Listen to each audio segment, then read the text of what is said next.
Hello everyone. This story is brought to you by the Kathe Katte series started by Hadivadi Community Library. I am Divya and today I'll be narrating the story of Angulimala to you. So who is Angulimala? What does Angulimala mean? And why is this man called Angulimala? We will be talking about this. You would have come across this story in many stories that are told about the Buddha. And the story that I'll be sharing with you today is the story that my mother told me when I was little. In a small village, there will be a group of people who will be very rich. And in that village, there will be another group of people who will be very poor. Now, these poor people will be treated in a very cruel manner by these rich people who will go to any extent to show these poor people that they are worth nothing. The poor people will not be complaining, they'll just simply be taking all of this nonsense from these richer people. These rich people will be landlords, they'll be owning lands, and the poor people will be employed as farmers. They will hardly be paid anything and they won't be treated even with a little bit of respect. They will be made to work from dawn till dusk in these fields and they'll hardly get 2 meals a day. One such poor family is will have one father, one mother, one son and one daughter. The son will be very young and the daughter will be an adolescent. Once what happens is the father falls very sick. He'll have a burning fever, so he will not be able to go to work that morning. He will tell his son, listen, the landlord will get very angry if he finds out that I'm not able to get to work. So before he gets angry, you please go to him and tell him that I'm unwell. I won't be able to come in for work today. Once I get better, I will come in and I'll finish all the pending work that is remaining once I come. But so the young boy will run to the landlord's house and he'll tell the landlord, I'm very sorry, but my father will not be able to come in for work today. He's very sick and he's not feeling well. My mother is trying to get medicines for him so that he can be nursed back to health. And once he feels better, he will come back to work, and once he comes back to work, he will do all the work that will get piled up because he hasn't come for work today.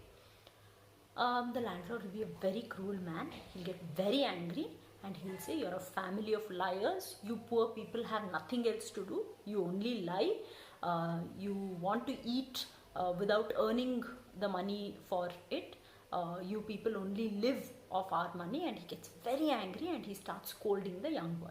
The young boy says, no sir, my father is a very honest man, he is not lying, he is really sick. Then the landlord will say, I don't believe you, I will go to your hut, I will drag him out by his collar and make him work today. And then the landlord leaves his house and starts going to the young boy's house. The young boy will scream, he'll cry for help, he will try to tell everyone that this landlord is angry and he shouldn't be angry because his father is not lying. And then the young boy will go to his house in order to help his father, and in order to tell the landlord that he's angry simply, his father is an honest man. What happens is, when the landlord arrives at the hut of the poor man has a burning fever, he is unconscious and he is sleeping to one side.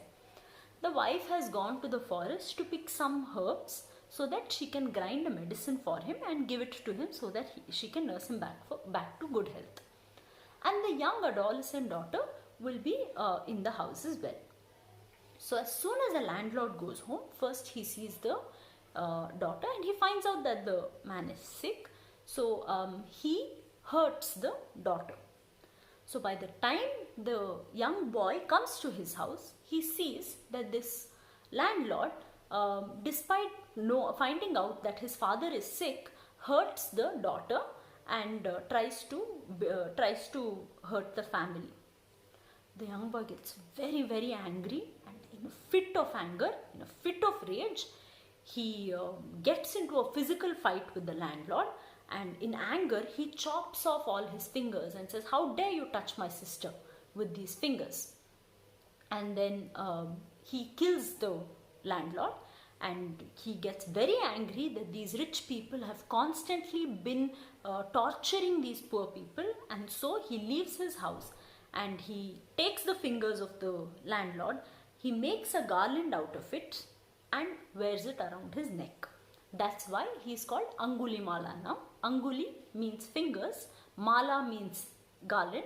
He wears a garland of fingers. Now, he has stayed in this village, so he knows that these rich people are very corrupt. They are not good. They keep hurting the poor people. They keep cheating the poor people. So he gets very angry. He stays in a forest, and what he does is constantly see if at all somebody is passing by the forest, any rich man who is passing by the forest, who's wrong, who's corrupt, and he kills them. He cuts their fingers and he starts adding their fingers to his garland. Everyone in the village starts getting scared of Angulimala because he's a very, very bad man who cuts people's fingers in anger and wears it. And they won't know what to do. They won't be able to pass by the forest. They'll stop going to the forest. Angulimala will have a team of bandits with him who will be ensuring that no rich man escapes from there unhurt. Once what happens is that the Buddha passes by this village. He hears about Angulimala. Buddha understands that Angulimala is very angry because of how much his family and poor people like him have suffered at the hands of the villagers.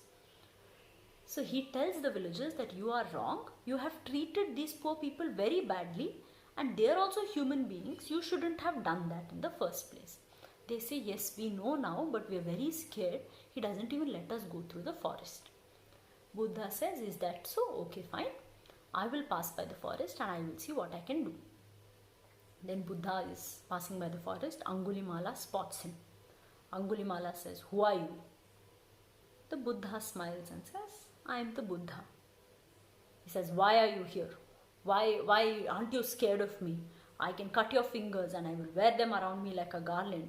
You are just, you look so, you look like you don't have any sense. You're not even scared. You don't care for your life. What sort of human being are you? And he starts insulting him. He starts abusing him. Buddha doesn't say anything. Buddha just smiles and listens to everything that Angulimala is saying. After scolding him for a long time, Angulimala gets tired. And he says, why aren't you scared of me? Don't you care for your life? Aren't you offended that I am saying all these horrible things about you? And then Buddha looks at Angulimala, smiles again and says, what do you do when someone gives you a gift and you don't take it? Angulimala just stares at Buddha and says, then I'll take my gift back. So Buddha says, exactly. You are scolding me, you are giving me all these abuses, you are threatening to hurt me. All of these are your gift and I don't want this. This is not a gift that I am going to accept. So when I leave it there, it becomes yours. It's not mine. So I don't have to worry about why you're hurting me, because these statements that you're making, these abuses that you're hurling at me are not mine, they're yours. For the first time in his life, Angulimala comes across a man who is kind, who is compassionate, who is empathetic and understands that humanity is more important than being cruel or being rude. Angulimala is very touched by Buddha and he says, you are a true spiritual master. Tell me what I should do. You have attained enlightenment and even I want to be like you. I don't want to engage in violence. I want to give up violence. I don't want to be Angulimala. I don't want to hurt anyone. I was just very sad that people like my father and poor people like us were constantly being tortured, and so I resorted to violence and I started hurting people. Buddha says it's never too late. Leave that life of violence behind and start expressing your love for people around you, and slowly you will also be able to forgive them, and forgiveness is the greatest virtue that any human being can possess. With this, Angulimala gives up his life of lies, his life of hurting people, cutting their fingers, and inhumanity, and he takes on a new life that the Buddha gives him, where he starts forgiving people and starts teaching people about humanity through kindness and compassion, rather than teaching them a lesson about humanity by being inhuman to them.